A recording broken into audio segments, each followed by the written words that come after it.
सुमारे 30 वर्षांपूर्वीचा तो काळ. विदर्भातील अनेक भाग नक्षल्यांच्या धाकाखाली होते. विकासाचं चाक थांबलं होतं. शिक्षणाचा तर गंधही नव्हता. अशा दुर्गम अशा दुर्गम भागात नितीनजी गडकरींनी प्रवेश केला आणि समाजाच्या मुख्य प्रवाहापासून दूर गेलेल्या जनजाती समाजाला हक्क मिळवून देण्याचा संकल्प केला. स्वर्गीय लक्ष्मणराव मानकर यांच्या प्रेरणेनं 10 जानेवारी 1996 रोजी कैलासवासी लक्ष्मणराव मानकर स्मृती संस्थेची स्थापना झाली. स्वर्गीय लक्ष्मणराव मानकर यांच्या प्रेरणेनंच 10 जानेवारी 1996 रोजी कैलासवासी लक्ष्मणराव मानकर स्मृती संस्थेची स्थापना झाली आणि समाजसेवेचा दीप प्रज्वलित झाला. स्वर्गीय लक्ष्मणराव मानकर यांच्या प्रेरणेनंच 10 जानेवारी 1996 रोजी कैलासवासी लक्ष्मणराव मानकर स्मृती संस्थेची स्थापना झाली आणि समाजसेवेचा दीप प्रज्वलित झाला. ज्ञानातूनच समाज उन्नत होतो या विचारातून आदिवासी विकासासाठी विदर्भ मॉडेल राबवण्यात आलं. एकलव्य एकल विद्यालयांची स्थापना झाली. गडचिरोली, गोंदिया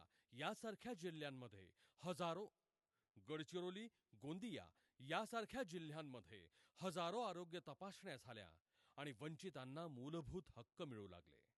1996 पासून सुरू झालेलं हे कार्य आज भव्य वटवृक्ष बनलंय. 10 विद्यार्थ्यांपासून सुरू झालेली वाटचाल आता 33,180 विद्यार्थी आणि 1,322 शिक्षकांपर्यंत पोहोचली आहे. जिथं गाव तिथं शाळा या संकल्पनेतून 1,322 गावांमध्ये स्थानिक सहकार्यानं आणि कोणत्याही शासकीय अनुदानाशिवाय एकल विद्यालय जिथं गाव तिथं शाळा या संकल्पनेतून 1,322 गावांमध्ये स्थानिक सहकार्यानं आणि कोणत्याही शासकीय अनुदानाशिवाय एकल विद्यालय उभी राहिली आहेत. शिक्षणातून संस्कार आणि संस्कारातून ग्रामविकास या सूत्रामुळे मेळघाट, अहेरी, भामरागड, एटापल्ली तसंच अकोला आणि बुलढाणा येथील जनजाती समाज शिक्षणाच्या प्रवाहात आला. शिक्षणामुळे मुलं स्वावलंबी झाली आणि कुटुंबात समृद्धी निर्माण झाली. कॉर्पोरेटच्या सहकार्यानं रोजगाराच्या संधीही निर्माण करण्याचे प्रयत्न सुरू आहेत. ट्रस्टचं कार्य केवळ शिक्षणापुरतं मर्यादित न राहता शेती, आरोग्य, पर्यावरण, जलसंवर्धन, स्वावलंबन, कौशल्य विकास आणि सरकारी योजनांपर्यंत विस्तारलंय.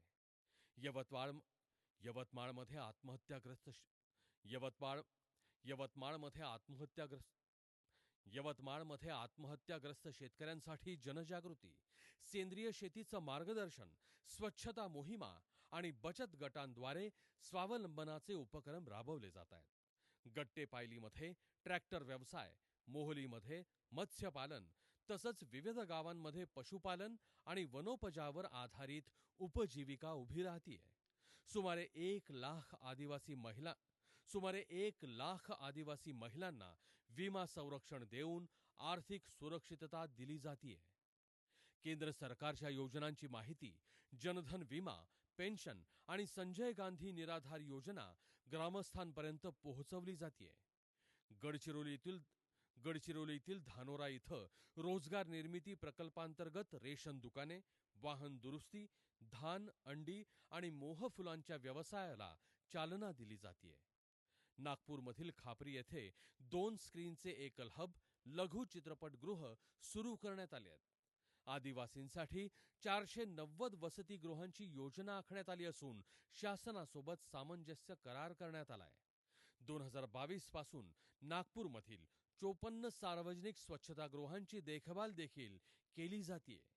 सेवानिती प्रीपेड कार्डद्वारे 1,322 शिक्षकांना आरोग्य सेवा मिळतीये. तर मेडिसर्व्ह ॲपद्वारे सुमारे 25 लाख आदिवासी नागरिकांची आरोग्य माहिती संकलित केली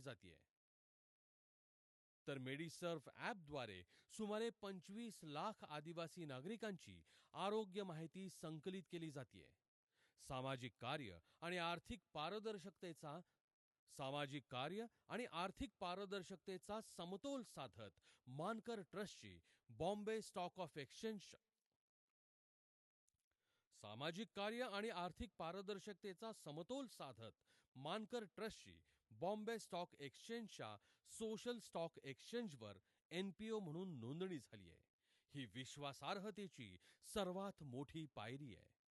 नितीनजी गडकरी यांच्या नितीनजी गडकरी यांच्या प्रेरणेनं सुरू असलेली ही सेवा यात्रा नितीनजी गडकरी यांच्या प्रेरणेनं सुरू असलेली ही सेवा यात्रा वंचितांच्या शैक्षणिक, सामाजिक आणि आर्थिक उन्नतीसाठी प्रभावी ठरतेय.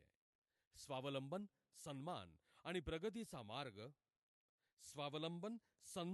आणि प्रगतीचा मार्ग निर्माण करतेय. चलो चलाए दीप वहां जहां आज भी अंधेरा है. हीच त्या कार्याची खरी ओळख आणि कैलासवासी लक्ष्मणराव मानकर यांच्या शाश्वत विकासाच्या स्वप्नाची पूर्तता.